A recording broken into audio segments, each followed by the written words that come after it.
everyone, this is the second movie for Word Chapter 2, Pause and Practice number 4. The last movie I stopped at step number 5, so we're going to pick up on step 6 on page W2-107, and that's where, where we're going to add a hyperlink to an email address. So we want to be at this top heading area here, not the header, but this beginning area. And we want to select her line that has her email. Oops, sorry, Helen. We're going to select her email address. And then we want to select the insert because we're going to insert a hyperlink. So we're going to do insert. We're going to look for the links group. So it's right there. We want to do a hyperlink. Okay. So one of the things that you want to recognize when you're doing a hyperlink is this bar over here on the left. You have to pick what kind of hyperlink you are setting up, right? So here would be a link to a file or to a web page, right? So a URL that you're going out and getting another document, getting a web page. This second one would be someplace within the document. You can set up a named spot. It will also look at your headings, and you can link to a particular place within your document. So if you had a large document, you could set up your table of contents within this so that each chapter would be a link, and it would take them to that chapter to begin their reading. This could be to create a new document, or last, the one we want, the email address. So we're going to do email address. And then, so in the text to display, we're going to type her email address.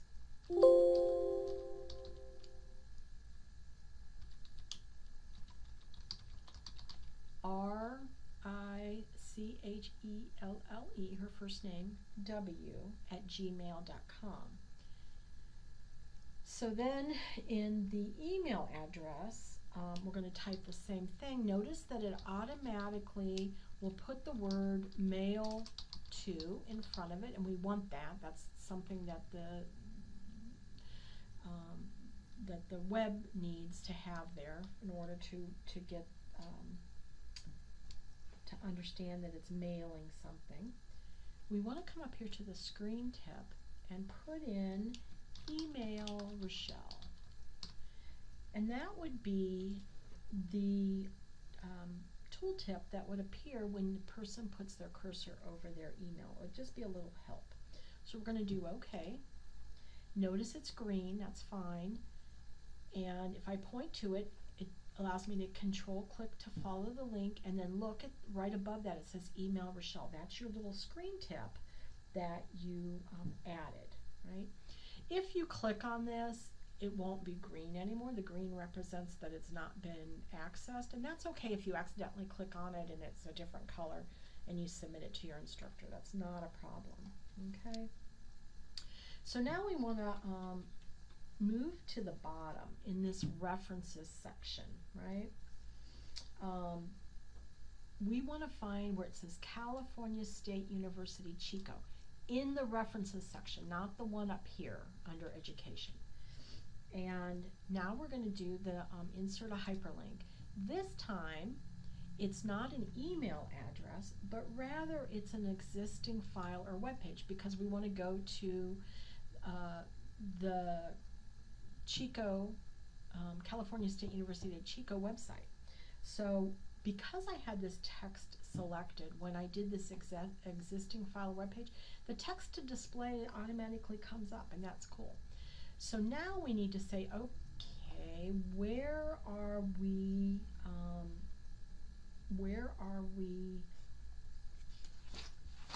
going to create this? Where is it at? So in the address bar here, so we're not doing a file off of my machine.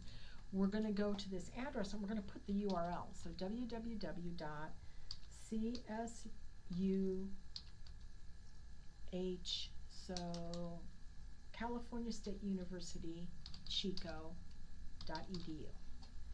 California State University, chico.edu. That's their website, right? But now we want also to put a screen tip. So we're going to click on the screen and we're going to say CSU space Chico website. Okay. Notice it put the HTTP. That's good. That's okay. That's what we want. We want to set the target frame to be a new window. So what that means is that when the person clicks on that, it's not going to replace what's on there, but rather it's going to have a new tab in your browser to go to this. And that's a good thing. So we're going to set that as a default for all hyperlinks, so we don't have to do that anymore. So the first time you set that. So we're going to go ahead and do OK, and then OK. Right? So now it's green. If I did a control click, I'm going to go to California State University at Chico, right? So that's it worked. Notice it's not green anymore. It's kind of in burnt orange. That's because I actually used the link. Don't worry about it if you do that to test it and use it to your instructor knows it's okay. All right, so now we're going to automatically add some hyperlinks to email. So in the references, this gentleman's name, email address here, right? So we want to go right at the end, and I want you to hit the space bar. Boom. It says it recognized that this is like the layout, the format for an email, so it made it a link. Go over to Diana, go to the end, hit the space bar, it does the same thing. I think that's really sweet. Saves you some work. We're going to go ahead and save that, and you know what? We're done. Wait, I missed something. Why is education? I missed something somewhere along the way. I'm going to pause this for a minute. Okay, guys, I apologize. Back in Word, the Pause and Practice 2.3, I skipped totally over the page break. So, because you don't want this education to end at the end of the end of the page, and then have this start at the next page, right? It just doesn't. So we're going to do a page break. So put your cursor right in front of education, and there's a couple ways you can do this. You can go to the Layout tab, Breaks, and then say Page. That's going to insert a hard page break. That's going to put education at the end. Here's the way I normally do it. I put my cursor in front of the Shift Enter. Also places a hard page break. Okay, did I say Shift or did I say Control? So let's undo this. So in front of it, Control Enter. It places a page break. Education is now on the second page.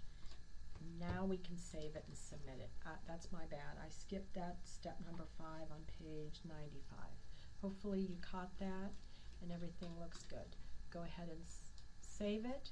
Go to your lessons, chapter 2, assignments, pause and practice, browse, find your file, and submit it. All right, guys, thank you.